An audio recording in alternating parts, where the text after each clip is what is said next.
안전자산의 대표주자 바로 금이죠. 그런데 이 금값이 매일같이 오르락 내리락 하는데 과연 지금 투자해도 괜찮을까요? 오늘 이 복잡한 금 시장을 속 시원하게 파헤쳐서 여러분의 투자에 확실한 방향을 제시해 드릴게요. 자, 그래서 오늘 우리가 뭘 살펴볼 거냐면요. 먼저 지금 금값이 왜 이렇게 움직이는지 그 이유부터 시작해서요. 앞으로는 어떻게 될지 미래 전망까지 짚어볼 겁니다. 그리고 제일 중요한 거 그래서 언제 사고 언제 팔아야 하는지 또 여러분 각자의 투자 스타일에 맞는 전략은 뭔지 마지막으로 금 투자할 때 절대 잊으면 안 되는 원칙까지 핵심만 쏙쏙 알려드릴게요. 자, 그럼 바로 첫 번째 주제로 들어가 보죠. 오늘의 금값. 이 헤드라인 뒤에 숨어있는 진짜 의미는 과연 뭘까요? 네, 오늘 날짜로 국내 24K 순금 1g 가격이 205.307원입니다. 근데 여러분, 이 숫자가 그냥 딱 정해진 가격표가 아니에요. 여기에는 사실 전 세계 경제 상황이랑 우리나라 상황이 아주 복잡하게 얽혀 있습니다. 그 얘기를 좀 해볼게요. 아니, 그럼 이 가격은 대체 어떻게 딱 정해지는 걸까요? 궁금하시죠? 그 비밀을 한번 파헤쳐 보겠습니다. 국내 금값은요, 딱 세 가지가 합쳐져서 만들어진다고 보시면 돼요. 첫 번째는 달러로 거래되는 국제 금 시세. 이게 기준이 되고요. 두 번째는 여기에 원달러 환율이 곱해져서 우리나라 돈 원화 가격으로 바뀌는 거죠.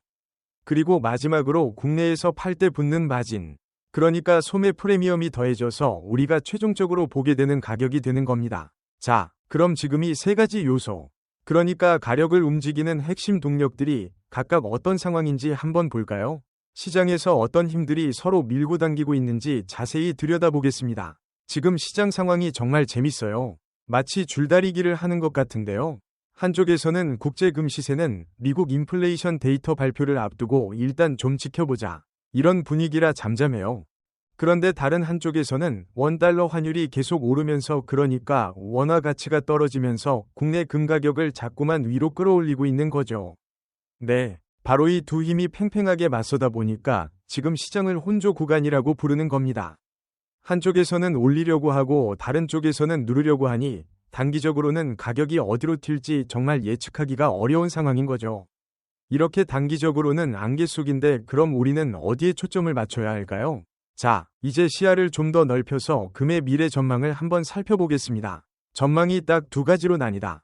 단기적으로는 그러니까 앞으로 한 1, 2주 정도는 미국 소비자 물가지 같은 중요한 발표가 있을 때마다 가격이 크게 추용일 수 있어요.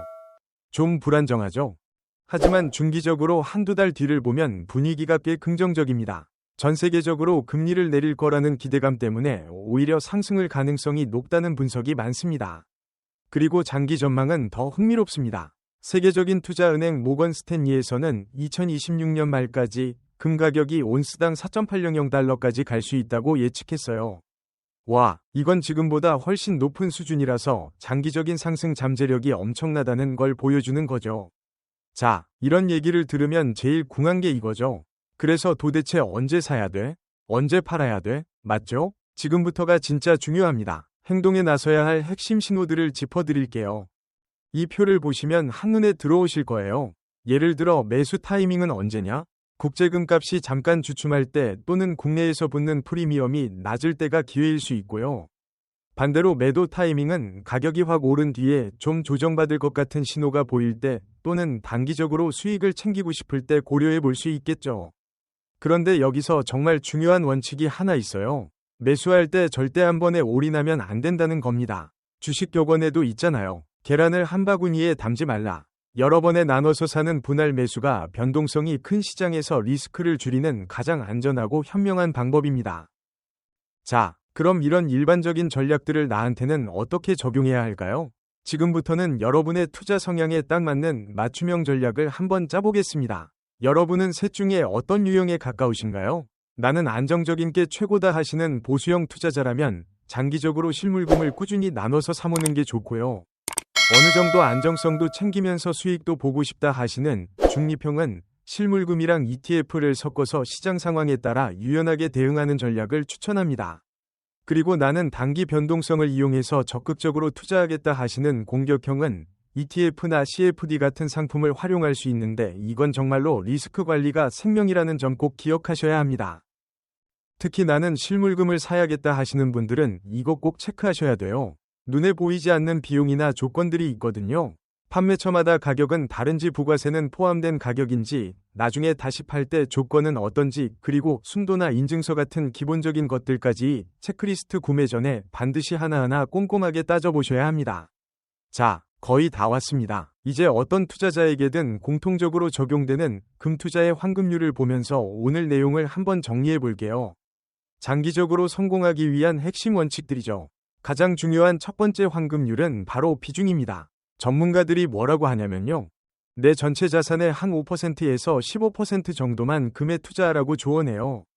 왜냐하면 금은 막 수익을 내기 위한 공격수가 아니라 다른 자산들이 휘청일 때 내 포트폴리오를 든든하게 지켜주는 골키퍼 같은 역할을 하기 때문입니다. 그리고 마지막으로 두 가지만 더 당부드릴게요. 첫째, 금은 한 방을 노리는 투자가 아니라 내 자산을 지키는 보험이라는 점을 잊지 마세요.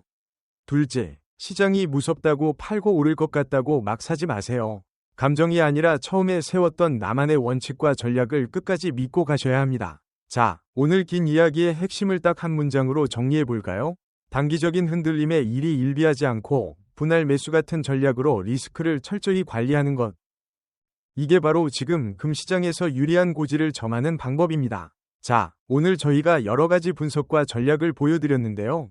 이걸 바탕으로 여러분은 어떤 선택을 하시겠습니까? 부디 현명한 결정을 내리시길 바라면서 오늘 이야기는 여기서 마무리하겠습니다.